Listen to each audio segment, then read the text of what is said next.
Vamos a ahondar en un par de temas muy específicos que son importantes para la sostenibilidad del transporte, como las agendas internacionales que inciden en la sostenibilidad del transporte y en las nuevas tendencias para la planificación. Vamos a empezar con el Acuerdo de París. Muchos han escuchado qué es el Acuerdo de París. Básicamente tiene tres objetivos principales. El primero es mantener el aumento de la temperatura por debajo de los 2 grados centígrados, apuntándole específicamente a tener un aumento no superior a 1,5 grados centígrados. Puede que no parezca muy relevante un aumento de 1,5 grados centígrados, pero hay unos ecosistemas donde medio grado o 1 grado pueden llegar a ser catastróficos. Por ejemplo, la alta montaña en Colombia es un gran ejemplo, que es donde se producen unos cultivos que son muy importantes en la dieta de los colombianos. Si básicamente la temperatura aumenta en medio grado, las condiciones para que esos cultivos se van a desplazar más hacia arriba, amenazando pues la calidad de los cultivos, la cantidad y sobre todo el almacenamiento de agua de esas montañas. El segundo objetivo del Acuerdo de París es aumentar la capacidad de adaptación y promover la resiliencia. ¿Eso qué es? Es básicamente, pues todos sabemos que el cambio climático fue generado por el aumento de emisiones de gases de efecto invernadero en la atmósfera, producto del modelo de desarrollo. Y los países en desarrollo básicamente dicen, no es mi culpa, no tengo por qué hacerme cargo, pero el cambio climático, los efectos del cambio climático afectan a todos los países por igual. Se estima que se van a tener mayores impactos en la región andina y en los países de la región andina y en los países que son pequeños estados insulares. Entonces, por más de que un país no quiera hacerse cargo de reducir emisiones de gases de efecto invernadero, va a tener que hacerse cargo de la adaptación, y lo que busca el Acuerdo de París es un poco apoyar esto, porque básicamente el protocolo de Kioto anteriormente se enfocaba netamente en la mitigación, dejando un poco de lado la adaptación. El Acuerdo de París busca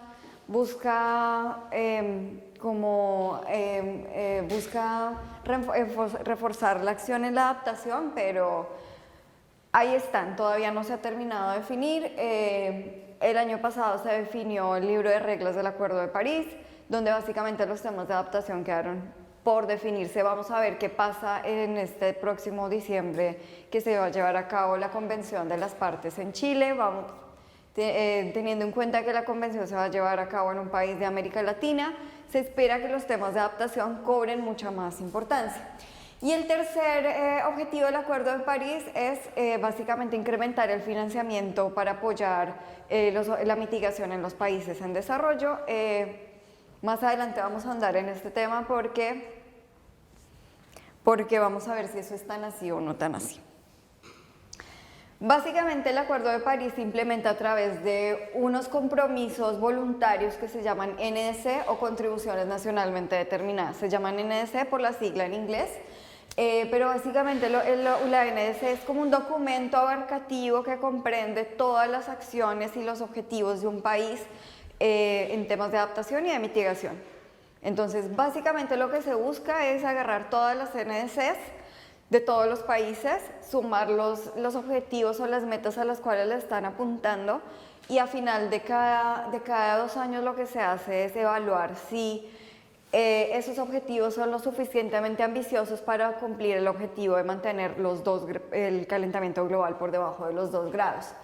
Si no es así, pues básicamente lo que hace el Acuerdo de París en las negociaciones es que trata de promover el incremento de la ambición, que es lo que están haciendo en este momento, porque se presentó la primera ronda de NDCs. Las NDCs se actualizan cada 2 años, y en la primera ronda de presentaciones, como la suma, que es un proceso que se llama el Global Stock Take, dio que básicamente la ambición de los países no era suficiente para cumplir el objetivo. Entonces hay como todo un grupo de trabajo incentivando a los gobiernos a incrementar la ambición. Bueno, vamos a ver, hay que esperar eso cómo se desarrolla. Se espera que cuando presenten una actualización de la NDC, pues se tengan mejores noticias. Básicamente, ¿qué propone Argentina? Argentina propone reducir en 18% sus emisiones de gases de efecto invernadero de manera voluntaria y en un 37% con apoyo internacional. O sea, básicamente lo que hizo el país fue identificó una serie de acciones que se podían desarrollar con recursos propios y se identificó otro grupo de medidas que se escapaba un poco de los recursos y de las capacidades del país y en los cuales era necesario involucrar el apoyo internacional. Llámese países en desarrollo, banca de desarrollo, bueno, etcétera. ¿Cómo se va a implementar esta contribución? Se va a implementar a través de un grupo de acciones en el transporte urbano, un grupo de acciones en el transporte de cargas y un grupo de acciones en transporte interurbano, sí. Entonces, básicamente, ¿qué se pone? Se propone alguna de las acciones que ustedes ya están viendo en la ciudad, como, por ejemplo, la segregación del ferrocarril, se propone la rehabilitación y la electrificación de otros tramos de ferrocarril, hay algunos proyectos aquí incluidos, como por ejemplo el Paseo del Bajo, como por ejemplo la red de bicisendas que se está implementando en otras ciudades y no solo en Buenos Aires, y por ejemplo la red de metrobuses. En transporte intermodal, básicamente hay dos acciones, que es el mejoramiento de la flota aerocomercial, que son un programa que está implementando el gobierno para reducir los costos del transporte doméstico aéreo. Entonces hay una serie de medidas para... Básicamente lo que se hace es que los aviones sean mucho más ligeros, que lleven menos peso, que consuman menos combustible. Es un paquete de medidas para reducir costos y para reducir las emisiones. Y el segundo es la rehabilitación del ferrocarril, como por ejemplo Buenos Aires-La Plata, Buenos Aires-Rosario. Y en el segmento de transporte de cargas se tienen dos programas principales. El primero es uno que se llama el Programa de Transporte Inteligente de Carga, que es el primero, la mejora en la eficiencia del transporte de carga. Se llama así porque es como una adopción de un modelo, de un programa en Estados Unidos, de la Agencia Ambiental de Estados Unidos, que se llama SmartWay, pero no es que sea un programa inteligente de transporte, sino lo que se busca es la mejora de la eficiencia energética, a través de capacitaciones a los conductores para que tengan un ciclo de conducción más suave, para que conduzcan básicamente en unos rangos de velocidad que le van a permitir tener mayores ahorros. Básicamente lo que se hace es que se le hacen unas modernizaciones a los camiones para que reduzcan la resistencia aerodinámica, y hay una nueva medida que es, por ejemplo, que se reemplazan los neumáticos de los camiones por unos neumáticos que son más livianos y tienen una menor resistencia a la rodadura. Ese es el paquete de medidas de Argentina. Actualmente se está actualizando. Los planes de cambio climático de Argentina se actualizan todos los años. Y este año, bueno, no es la excepción. Como hay algunos proyectos que estaban acá incluidos que por temas de financiamiento ya no se van a ejecutar, hay otros proyectos nuevos, otras acciones que se pueden implementar. Este año va a salir un nuevo plan de acción de transporte y cambio climático. La versión del 2018 está disponible en línea, la pueden consultar. Si quieren también se las puedo enviar por mail. Pero ahora quiero hablarles de por qué es tan importante la acción climática en el transporte. Es básicamente porque el transporte es una de las grandes fuentes de emisiones de gases de efecto invernadero. Yo diría que es tal vez la más importante después de la transformación del uso del suelo, que es la primera, y la generación energética es la segunda. Pues básicamente porque... la transformación del uso del suelo es básicamente lo que vemos en Brasil, que talan bosque nativo para sembrar soja. Eso genera una serie de emisiones producto de la degradación y la liberación del dióxido de carbono acumulado en los bosques.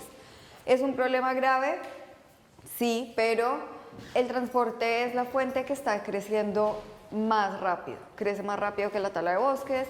crece más rápido que la generación energética y eso es un problema y es un poco ligado a lo que decía Andrés ayer. Cada vez somos más personas en esta región, cada vez hay más población, las ciudades cada vez se dispersan más y por lo tanto las personas tienden a viajar más. Los ingresos están aumentando, eso también hace que las personas viajen y todo eso termina redundando en emisiones de gases de efecto invernadero. Entonces, básicamente, este es el problema. Sin embargo, hay otro problema que es aún mayor, que es el transporte de cargas. Normalmente, dentro de la acción climática siempre se ha abordado el transporte de personas. Sin embargo, el transporte de cargas ha sido ignorado, siendo que es un segmento que crece no solo en los países en desarrollo, cuya población todavía no se ha estabilizado, sino en países desarrollados también, simplemente porque se incrementan los patrones de consumo. Ustedes piénsenlo, una persona que está en la comunidad de su casa y puede pedir por Amazon lo que quiera. O sea, el hecho de tener que salir a comprar, a buscar en el almacén, ya no es una barrera. Entonces, él con una aplicación puede pedir y le llega a toda su casa y eso incrementa el transporte de cargas. Entonces, si bien en los países desarrollados el transporte de personas tiende a estar estable, el transporte de cargas se está disparando. Y se espera que se triplique para 2050 las emisiones, superando y dejando atrás al transporte de pasajeros como la principal fuente de emisiones.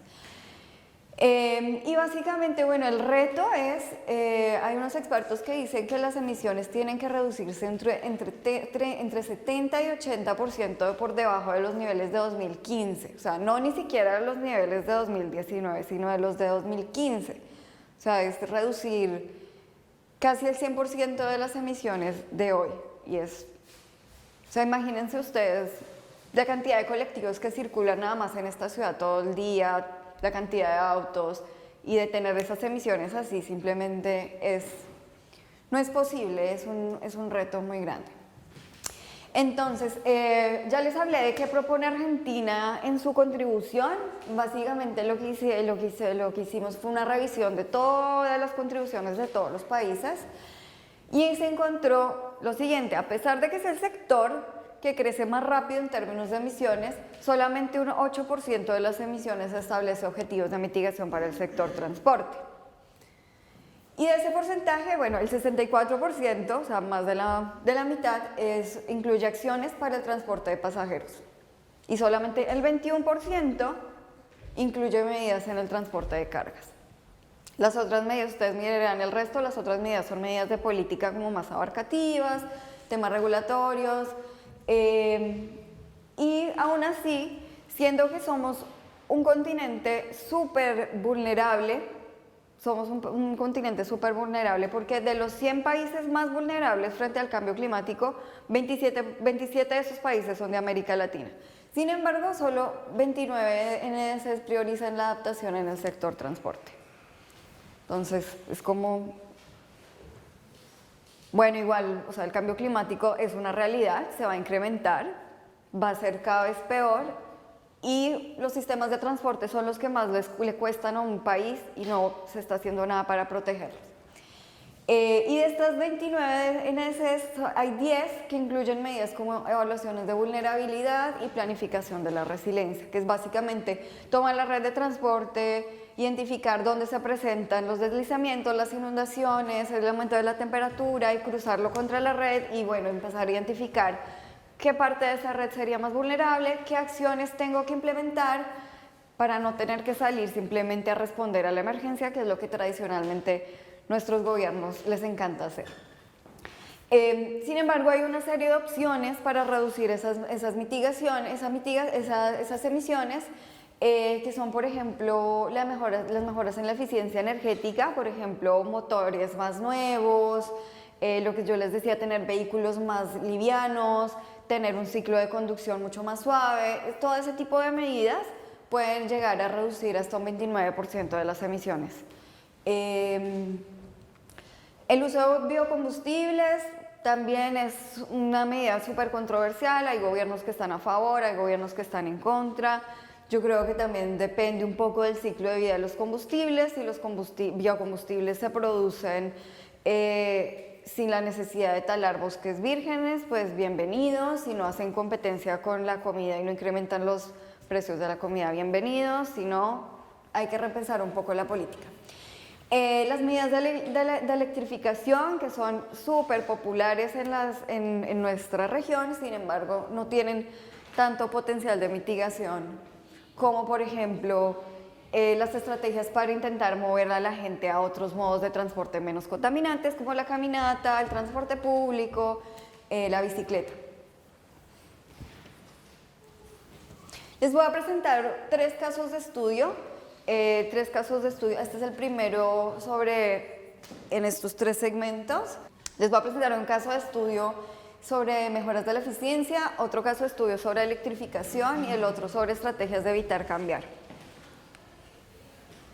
Entonces este es súper interesante, lo conozco muy bien, estuve vinculada un poco a esta tarea, que es el despacho y la reglamentación del despacho nocturno de cargas. Si ustedes, todos ustedes han visto el tráfico y la congestión que se está formando en Puerto Madero por el tema de los camiones, y eso es algo que siempre ha sido así. Los camiones toda la vida pasaron por detrás de Casa Rosada, transitar por esa vía era terrible. Sin embargo, lo que se hizo con el gobierno de la ciudad de Bogotá fue sentarnos a pensar, bueno, ¿y qué pasaría si pasamos todas las cargas por la noche? Por la noche no hay vehículos de transporte de pasajeros, la gente está durmiendo en sus casas y las empresas podrían realizar labores de carga y descarga incluso utilizando el espacio público. O sea, no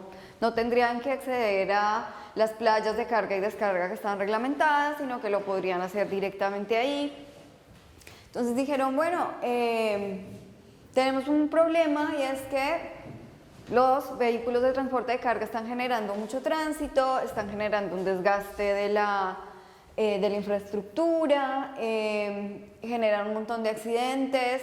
Tenían otro problema, y es que las inspecciones técnico-mecánicas eran bastante dudosas, porque a pesar de que en Colombia sí hay mucho control, el control es muy... laxo. No es laxo, básicamente el sistema es muy fácil de... No es permisible, sino que es corrompible, sí. Entonces, básicamente, sí, corrupto. Entonces, puede que tú tengas un camión que no cumple ningún tipo de especificación y andas por la calle tranquilo, porque si te llega a parar la policía y te hacen una verificación de los gases de escape, igual tú le pasas una platica al policía y ya está. Pero no debería ser así, o sea, estás poniendo en juego la salud de la gente, la calidad de vida, un montón de cosas. Y sobre todo se identificó que las entregas diurnas eran bastante ineficientes, entonces porque muchas veces, no sé, llegaban a pleno mediodía a entregar a la fábrica de no sé qué o al almacén tal, y el tipo estaba atendiendo, todos los operarios estaban ocupados en otras cosas, y entonces estaba ahí el chofer afuera de la empresa como esperando a que lo quisieran atender. Y otro tema es que este problema era muy difícil de solucionar, porque todas las zonas logísticas y las bodegas y los centros de almacenamiento se encuentran fuera de la ciudad. Entonces, sí o sí tienen que estar entrando y saliendo camiones todo el tiempo. Entonces, bueno, el proyecto empezó como un piloto de 4 meses, involucrando 17 empresas, y la verdad es que los resultados fueron tan exitosos que al final de ese año se convirtió en un decreto nacional. Pues los datos lo muestran, o sea, la velocidad casi que un poco más que se duplicó, se ahorraron los tiempos de entrega en un 50%, pues porque básicamente si una empresa tiene un operario que únicamente está destinado a recibir la carga por la noche, pues es poco probable que cuando llegue la carga esté haciendo otra cosa. Se redujeron los tiempos de carga y descargue, básicamente por eso, porque todos estaban dedicados a entregar, simplemente mover y entregar la carga. Se redujo las emisiones de monóxido de carbono en 42% y se calcula un potencial de emisiones de gases de efecto invernadero de 30%. Entonces, básicamente, bueno, este es el horario. Básicamente lo que se hizo fue, se reguló el tema de transporte de cargas. Lo que se estableció es que algunos camiones con ciertas características, como camiones de 2 ejes con tanto tonelaje, solo podían circular por unas zonas de la ciudad en tales horarios. Otros solo lo podrían hacer, no sé, de las 3 de la tarde a las 5, y otros, por ejemplo, de 3 ejes para arriba, solo pueden circular de noche. Entonces,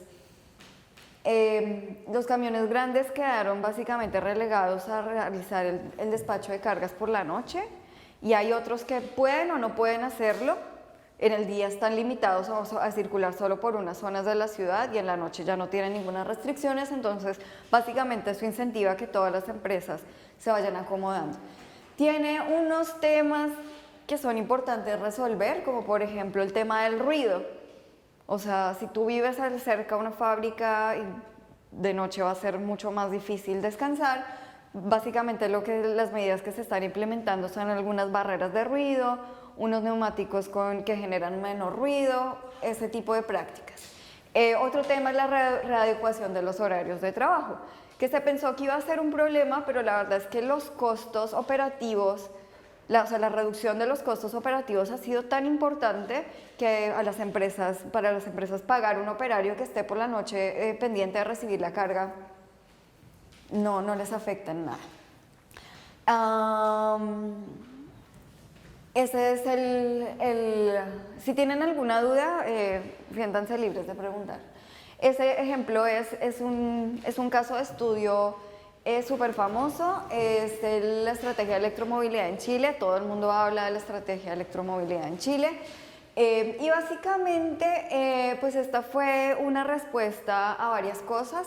Yo diría que principalmente fue respuesta a los temas de contaminación atmosférica. Santiago, por ejemplo, el año pasado tuvo 40 decretos de emergencia por la calidad del aire. O sea, que le dicen a la gente: no salga a correr, no salga a montar bicicleta, porque el aire está súper contaminado y se puede enfermar. Eso básicamente te va repercutiendo en costos para el sistema de salud. O sea, hay más gente enferma, más gente va a atenderse, le tienes que pagar más por tratamientos, por médicos, y pues finalmente se tienen más personas, que se traduce todo en un tema de productividad. Ellos dicen que es porque básicamente ellos están implementando su NDC, pero pues el otro tema es que el transporte consume el 35% de la energía total en Chile. Y el 98% de la energía del sector proviene de las importaciones. Entonces es todo lo contrario a la seguridad energética. O sea, lo que un país quiere es poder abastecer sus propias necesidades de energía, sus propias necesidades de comida, no tener que depender de importaciones. Sin embargo, pues este no es el caso. Básicamente, uno de los temas importantes para tener en cuenta en la electromovilidad es que los resultados finales de las reducciones de emisiones van a depender mucho de la matriz de generación energética. O sea, si tienes una matriz 100% basada en fuentes fósiles, o sea, carbón, gas, pues lo único que estás haciendo es pasar las emisiones que te estaba generando el vehículo a la matriz. Sin embargo, hay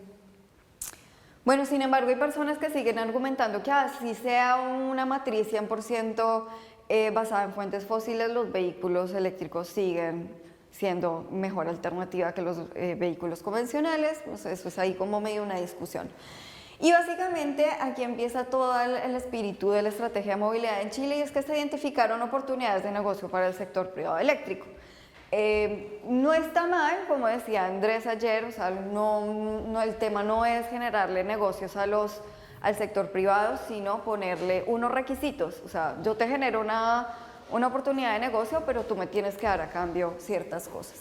Entonces, eso fue más o menos lo que se empezó a hacer en Chile. Esta es la cantidad de empresas involucradas en la estrategia de movilidad, de electromovilidad en Chile. Lo que hicieron fue firmaron un acuerdo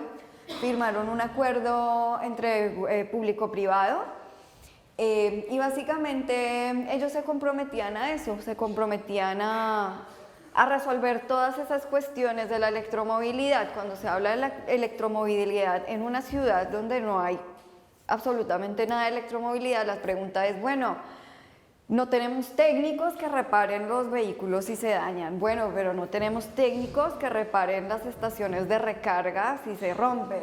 Bueno, entonces lo que ellos dijeron es, bueno, está bien, nosotros le generamos oportunidades de negocio, pero yo necesito que usted me capacite gente, necesito que empiece a generar acá industria. O sea, no solo es traer las baterías de China, traer los vehículos de China, acá hay litio, acá hay cobre en este país, yo necesito que usted empiece a generarme la industria para que las baterías y todas las autopartes de un vehículo eléctrico sean producidas aquí en Chile. El otro tema es el acceso a financiamiento, o sea, los vehículos eléctricos siguen siendo mucho más costosos que un vehículo tradicional.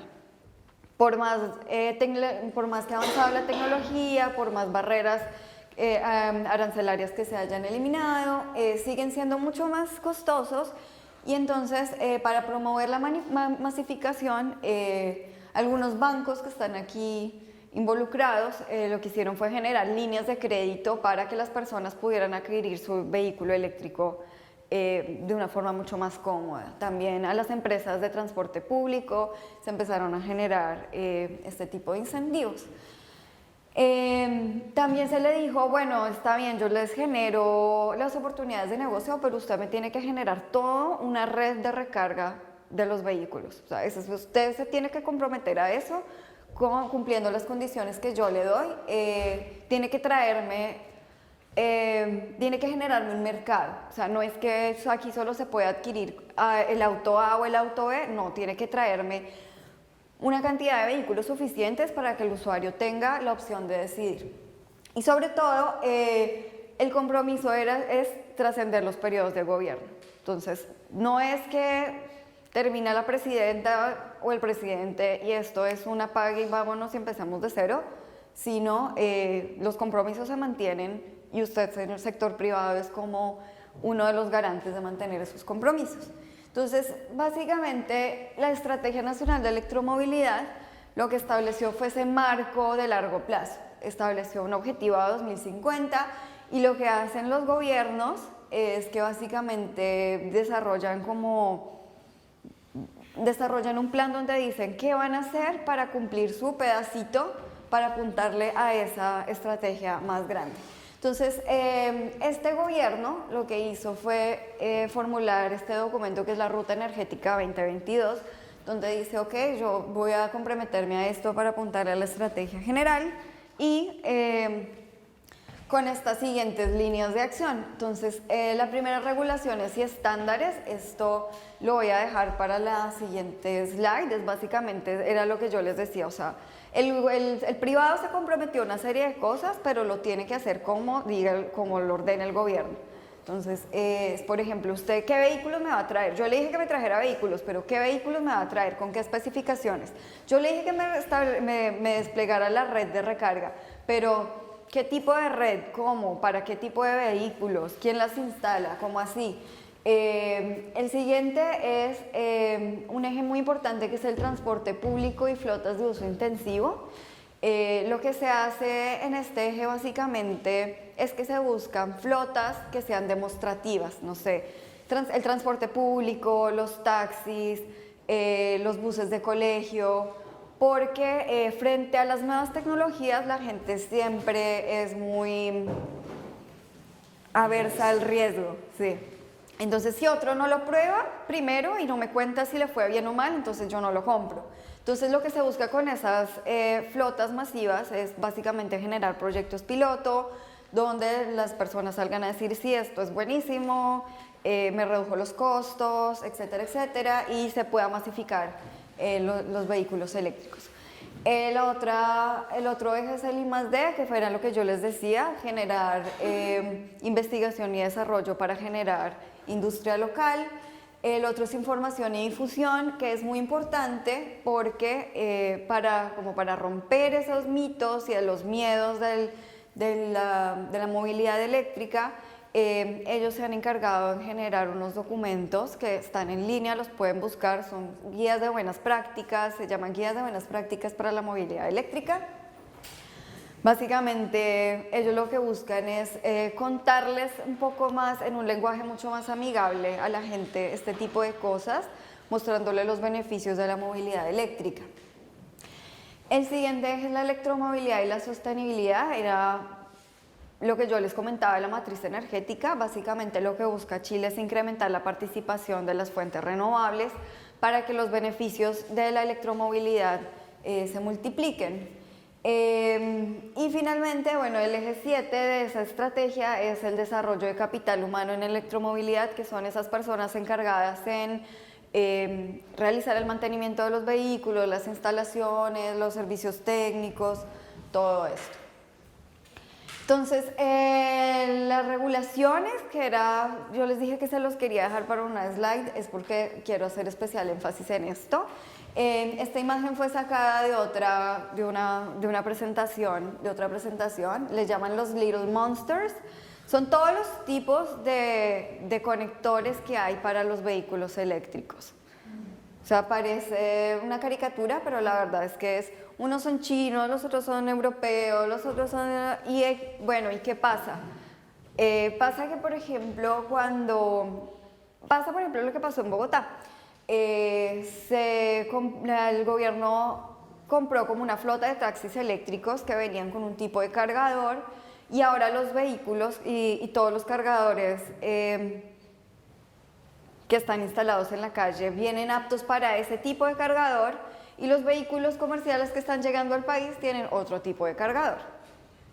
Entonces, es como para eso se tiene que desarrollar la regulación. Entonces, lo que está haciendo el gobierno de Chile es eso, nos está diciendo, bueno, como que el gobierno de Chile habilitó que los negocios privados, por ejemplo, no sé, un restaurante, un shopping, instale cargadores eléctricos en sus estacionamientos, pero lo que dice el gobierno de Chile es, usted me los tiene que declarar porque yo tengo que meterlos dentro del mapa de mi red, dentro de mis aplicaciones, dentro de mis guías, dentro de mi todo.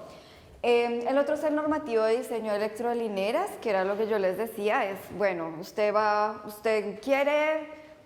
sé, restaurante Kansas, digamos, quiere instalar unos cargadores eléctricos en su estacionamiento para atraer clientela, bueno, lo tiene que hacer, pero con estas especificaciones técnicas. Si no es así, no sirve. Y la homologación de los cargadores, que era lo que yo les decía, es como, bueno, se va a adoptar una norma. ¿Qué norma se va a traer? ¿Nos vamos a ir con los cargadores chinos? ¿Nos vamos a ir con los europeos? Es básicamente eso lo que establece la norma. El otro es la interoperabilidad de los cargadores. Entonces, no sé, si el restaurante Kansas puso un cargador eléctrico en su estacionamiento y yo me compré un vehículo eléctrico a cuotas con la empresa de energía y voy camino a casa, yo siempre cargo el auto en mi casa, pero si voy camino a casa porque tuve que hacer otro recorrido y me estoy quedando sin batería, la idea es poder entrar, no sé, al restaurante Kansas y cargar mi vehículo. Pero la idea es, lo que buscan ellos es como una integración del pago, que si yo me meto a una plataforma y pago, yo puedo ir y acceder a otro cargador sin necesidad de ir y pagarle al restaurante Kansas un adicional o tenerme que hacer miembro o ese tipo de cosas. Es como que básicamente consolidar una red donde todos los vehículos se puedan cargar de alguna forma fácil en todos los cargadores que hayan disponibles en la ciudad. Y el otro era la comunicación al usuario, que era uno de los ejes que veíamos anteriormente. Lo que el gobierno de Chile desarrolló, que fue muy exitoso, fue una aplicación que te muestra la red de recarga para vehículos eléctricos y te dice cuáles están desocupados, y puedes no solo saber cuáles están desocupados, sino reservar un turno. Entonces tú ya sabes que a las 3 de la tarde ese cargador que está allá en el Unicenter está reservado para ti. Y lo otro que se busca con esta regulación es la eliminación de aranceles para la entrada de tecnología. O sea, los eliminaron por completo. No IVA, no renta, no nada. Porque lo que buscan es la masificación de la tecnología.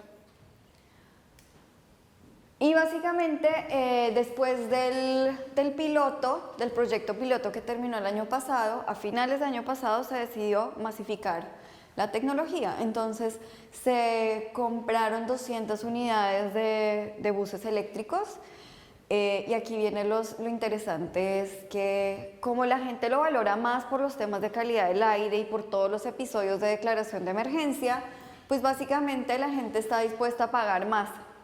Pero entonces ahí viene un tema controversial y es el usuario paga por lo que generan todos los demás vehículos. Entonces, ¿no es un poco justo que el usuario que busca mejorar sus hábitos pague por el tipo que sigue conduciendo un vehículo de hace 20 años?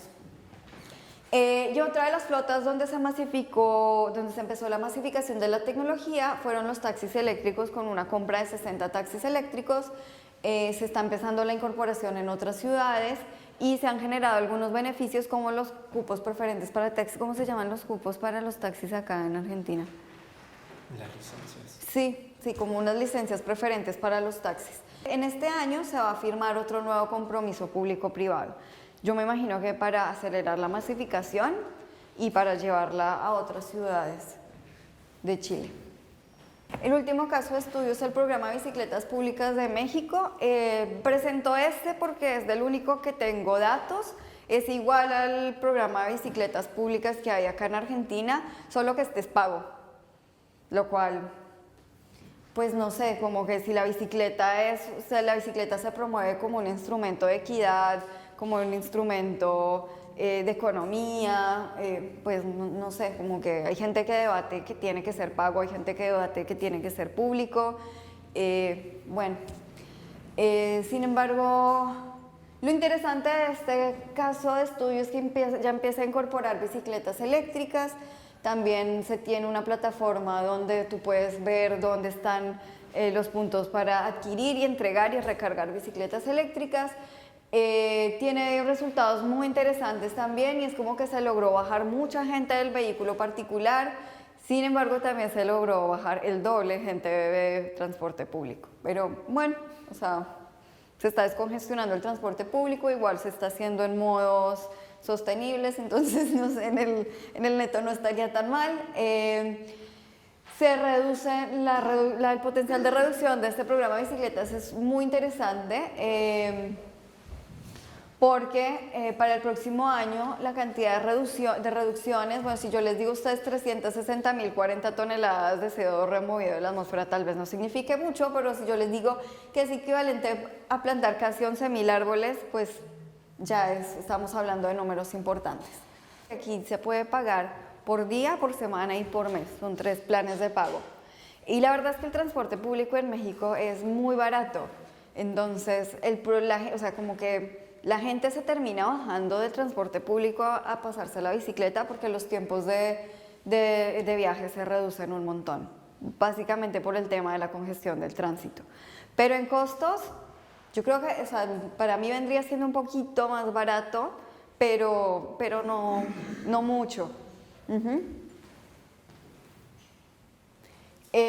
Aquí voy a pasar a otro tema que es la Agenda 2030 de Desarrollo Sostenible.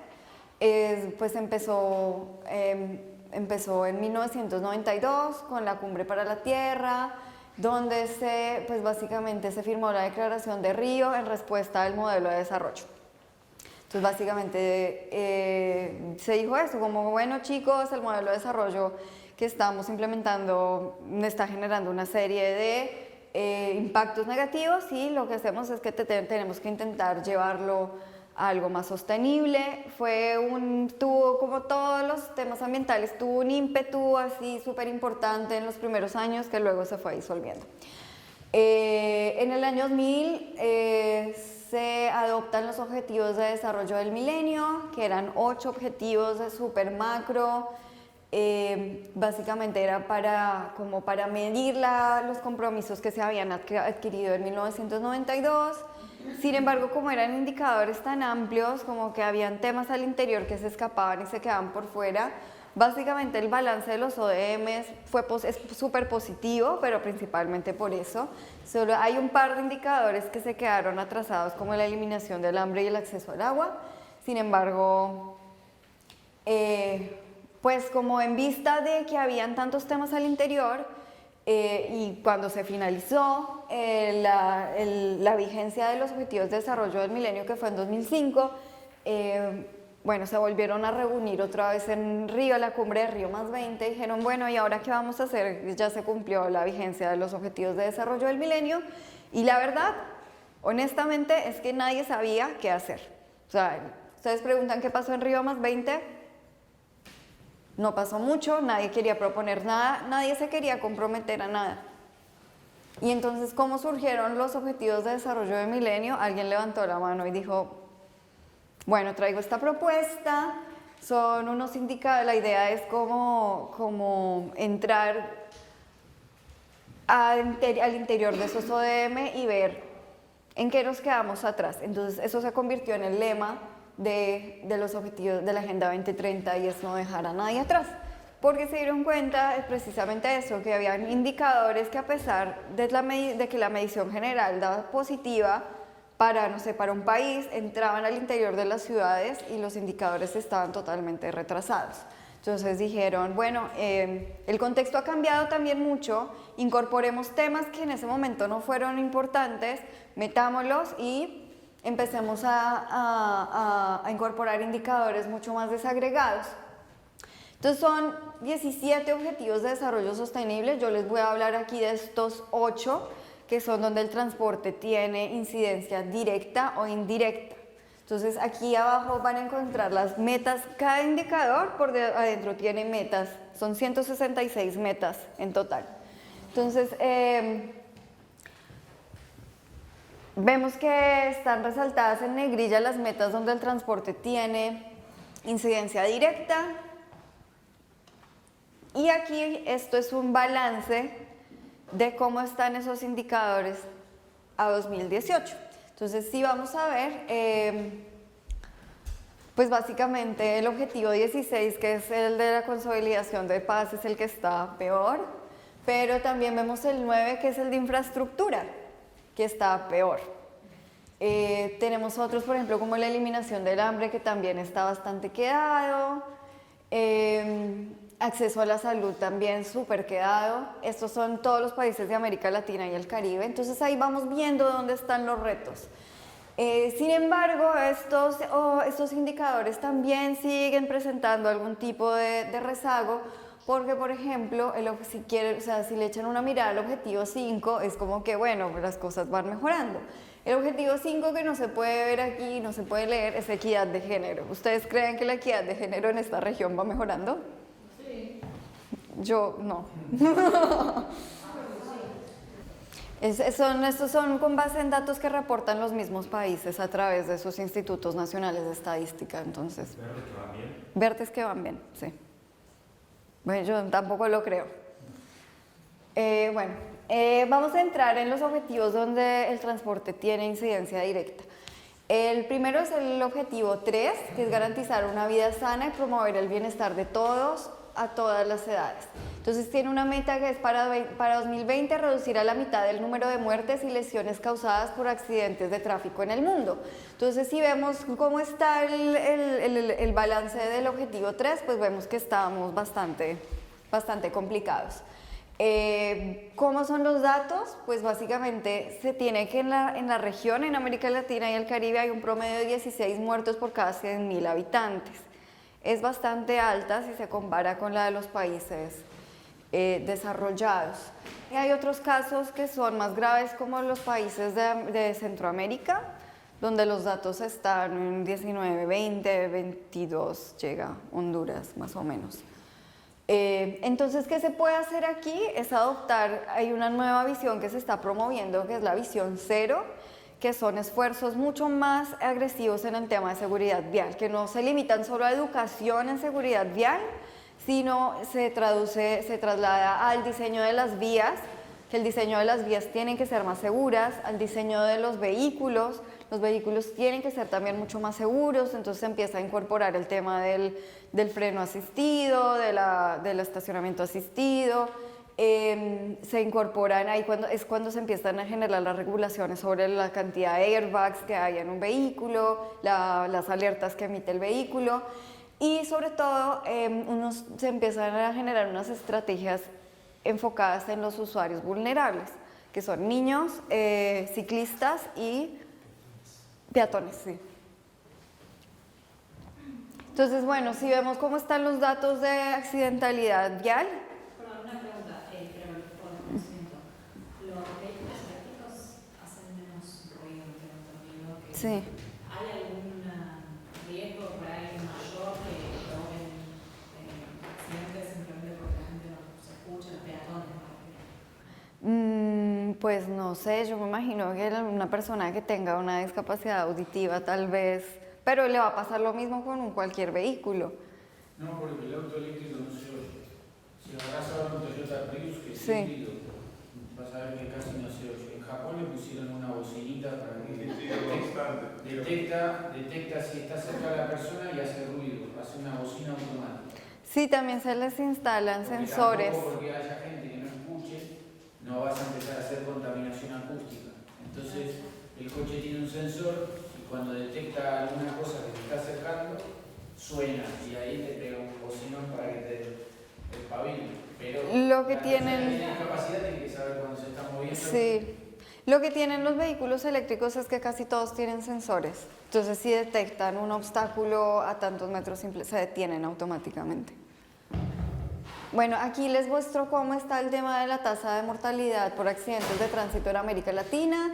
Entonces, si ven, por ejemplo, cómo se incrementó el tema en Honduras, que llega a 27, en Belice 28 muertos por cada 100.000 habitantes, llegamos a República Dominicana en 25, y básicamente entre más autos hay en la calle y la gente viaje más, pues el número de accidentes incrementa. El objetivo 9 es construir infraestructuras resilientes, promover la industrialización inclusiva y sostenible y fomentar la innovación. Vemos cómo está el balance aquí, pues básicamente está bastante rojo por unos temas de déficit de infraestructura, de déficit de financiación. Entonces, aquí quiero traer mucho de la charla de Andrés el día de ayer. O sea, hay un tema de déficit de financiación y hay una dificultad súper grande de los gobiernos para proveer esa financiación, para comprometer al privado sin sacrificar, no sé, sin sacrificar criterios de seguridad, de calidad y el beneficio para el pasajero. Entonces tiene una meta, que es la meta 9.1, que es desarrollar infraestructuras fiables, sostenibles, resilientes y de calidad para apoyar el desarrollo económico y el bienestar humano, haciendo especial hincapié en el acceso asequible y equitativo para todos. Entonces, era lo que yo les decía, en temas de déficit de infraestructura estamos graves porque la calificación general del indicador para los países de la región en promedio da un 29, mientras que los países desarrollados tienen un promedio de 80, o sea, se califica de 1 a 100, donde 1 es el peor, 100 es el mejor. Nosotros estamos en el 29 y Europa y Estados Unidos y Australia ya van en 80. La tendencia de inversión en infraestructura está alrededor de los 385.000 millones de dólares y se requiere casi que el doble. Se dice mucho esto es un dato que siempre se ve, ¿no? Que hay que incrementar al 5%, al 5 puntos del PIB la financiación en infraestructura. La verdad es que es bastante poco posible que eso se alcance y lo que es más real es incrementar la eficiencia de esos servicios. Entonces, si yo tengo una flota de colectivos, pues utilizarla más eficientemente, distribuir mejor las rutas, distribuir mejor los horarios y las frecuencias. Y el informe resalta, un informe que hizo el Infrastructure Outlook, dice que se requiere una mejora radical de la infraestructura vial en Argentina, Brasil y México, y se resalta que la calidad del modo férreo en estos tres países es bastante baja con respecto a otros países de ingreso medio. Bueno, se espera, ojalá que después de todas estas inversiones que se están haciendo, pues saquemos a Argentina de este grupo. Y se dice también que en temas de transporte aéreo la calidad de los aeropuertos de la región es buena, exceptuando Paraguay. Se tiene adentro también otra meta que es facilitar el desarrollo de infraestructuras sostenibles y resilientes en los países en desarrollo mediante un mayor apoyo financiero, tecnológico y técnico a los países africanos, los menos adelantados y los pequeños estados insulares en desarrollo. Era el dato que yo les mencionaba antes. O sea, se busca una infraestructura resiliente y sostenible, pero somos bastante vulnerables al cambio climático. O sea, 27 de los 100 países más vulnerables son países de América Latina. Sin embargo, sí hay que tener en cuenta esto. Si tenemos un déficit de infraestructura que ya nos cuesta bastante asumir, ahora imagínense dónde esa infraestructura haya que construirla con condiciones de resiliencia.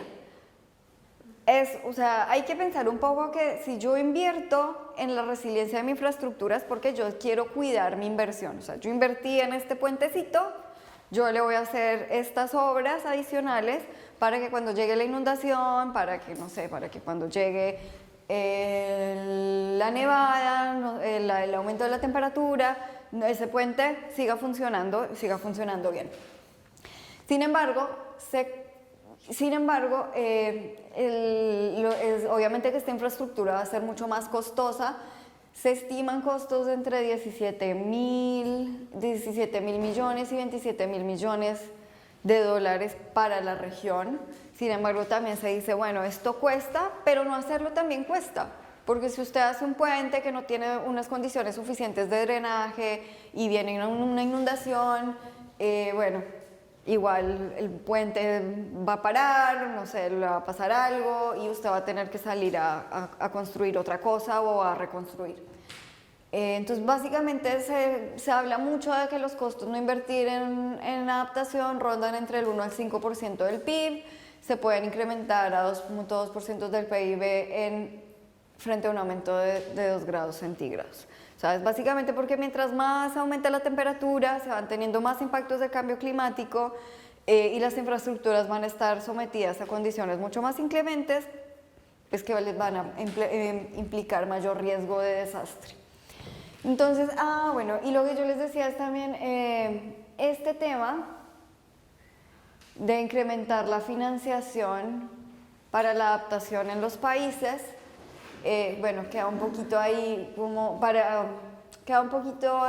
medio más o menos, porque si vamos a ver adentro de las acciones que están propuestas dentro de las 23 NDCs de América Latina, la mayoría de acciones que se proponen son para el sector transporte. Dentro de esas medidas del sector transporte, vamos a ver que lo que más se propone son los BRTs, seguido de la electrificación del transporte. Sin embargo, cuando entramos a revisar el histórico de la financiación climática, nos damos cuenta que los proyectos que se registraron como ML en el protocolo de Kioto, solo 32 eran de proyectos de transporte, mientras que más de 7.000 eran proyectos de energía. Entonces, lo que los quiero llevar a pensar es que las emisiones se están incrementando descontroladamente en el sector transporte. Sin embargo, lo que hace la Convención Marco de Naciones Unidas sobre Cambio Climático, es decir, hay que incrementar la ambición, y la financiación de los fondos climáticos se están yendo para otros sectores que no son transporte. Y esto es aún peor cuando entramos a revisar estos 32 proyectos de transporte y todos son BRTs. Entonces, como que el segmento de transporte de cargas es como que no les importa. Y esto viene atado un poco a lo que decía Andrés ayer. Es porque el sector transporte es difícil de financiar, es porque hay un montón de proyectos que hay que hacer sí o sí sin esperar un retorno de la inversión, sino retornos en aspectos sociales. Y básicamente entonces lo que estamos viendo aquí es que los fondos climáticos pues no dejan de tener la misma lógica del sector privado, y es como, bueno, no sé, o sea, bueno, si este proyecto tú no me garantizas un retorno de la inversión o no me garantizas que tú financias y que tienes cofinanciadores, pues básicamente no me interesa.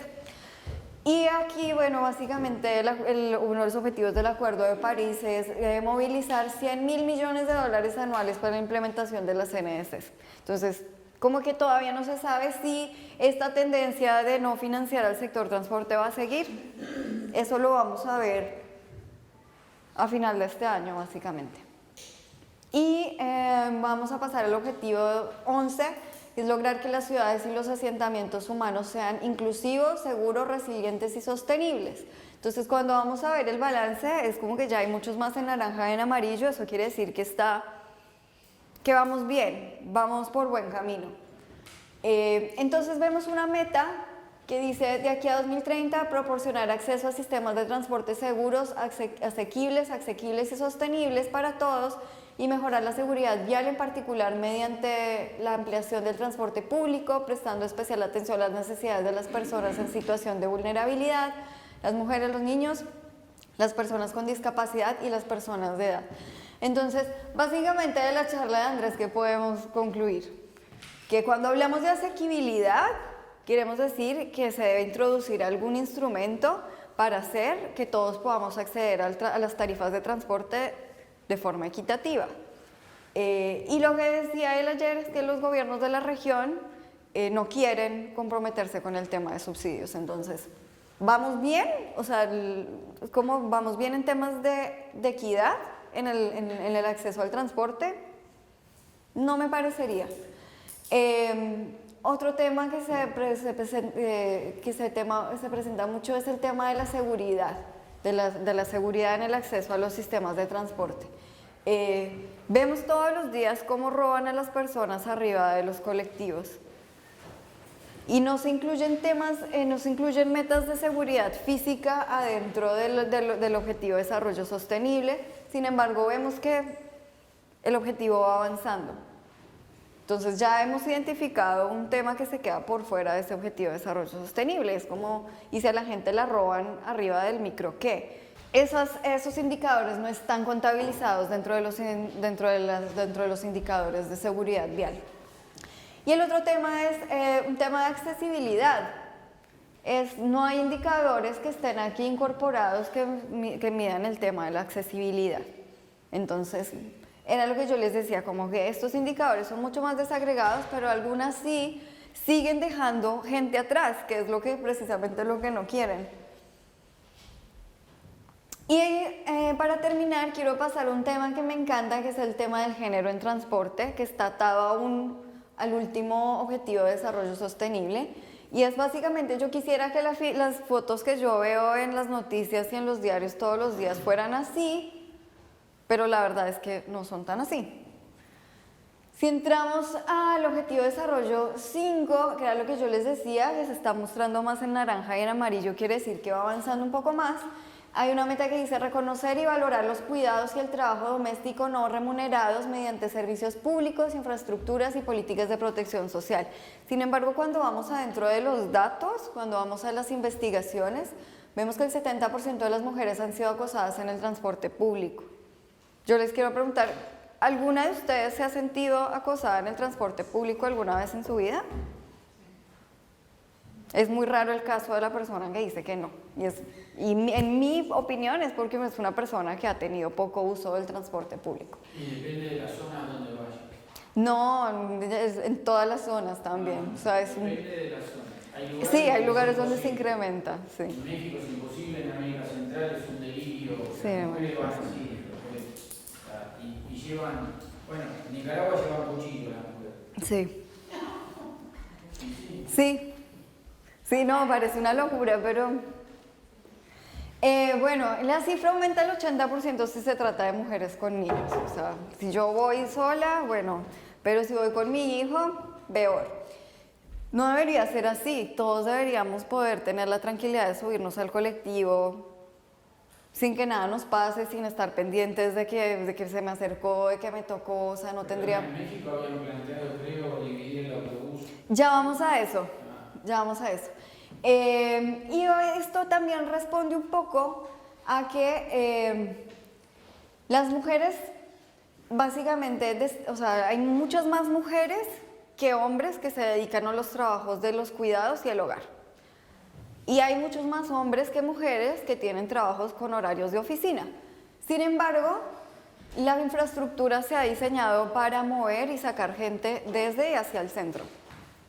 Entonces, de entrada, o sea, las consideraciones y las actividades de las mujeres se han dejado por fuera del diseño de la infraestructura, ya de entrada. Entonces, básicamente, pues, el objetivo no se está cumpliendo, pues, en mi opinión no se está cumpliendo. Y aún así menos en el tema de vinculación laboral de la mujer, donde básicamente el 20% de los empleados de transporte son mujeres solamente. Entonces, pasando de estas fotos, que son las que yo quisiera ver a diario todos los días, ¿cuál es la realidad? Es esta. Entonces vemos otra meta, que es poner fin a todas las formas de discriminación contra todas las mujeres y niñas en todo el mundo. Sin embargo, el sector transporte es un sector de hombres. O sea, si podemos ver la foto, y no sé, cuando les mandé la presentación, háganle zoom, yo conté 6 mujeres. Este es el foro de ministros de transporte. Y no sé, de 50, solo 6 son mujeres, entonces por ahí ya vamos mal. Y esto se refleja en este tipo de cosas, donde el sistema de transporte formal responde a las necesidades de los hombres y las mujeres terminan relegadas a los modos de transporte informales, porque son los que terminan respondiendo a sus necesidades. Entonces, por ejemplo, en México las mujeres son las principales usuarias de los bicitaxis, es esto, porque las llevan, o sea, les hacen viajes locales, que son lo que ellas necesitan ir a hacer las compras a la esquina de la casa, luego ir a buscar el niño, luego ir a llevarle las compras a la madre, llevar el niño a la casa. Y este tipo de transportes, o sea, las dejan en la puerta de su casa, les permiten acomodar al niño, les permiten acomodar paquetes, pero no debería ser así. O sea, debería existir un sistema de transporte formal que responda a las necesidades de las mujeres. Entonces, por eso mi opinión es que el tema de equidad, pues en el sector transporte, no. Yo les quiero recomendar mucho una capacitación sobre género en el sector transporte que hace la Universidad Nacional de San Martín. Abordan mucho más en estos temas. Ahora les quiero mostrar un poco pasando a qué se está haciendo, funciona o no funciona.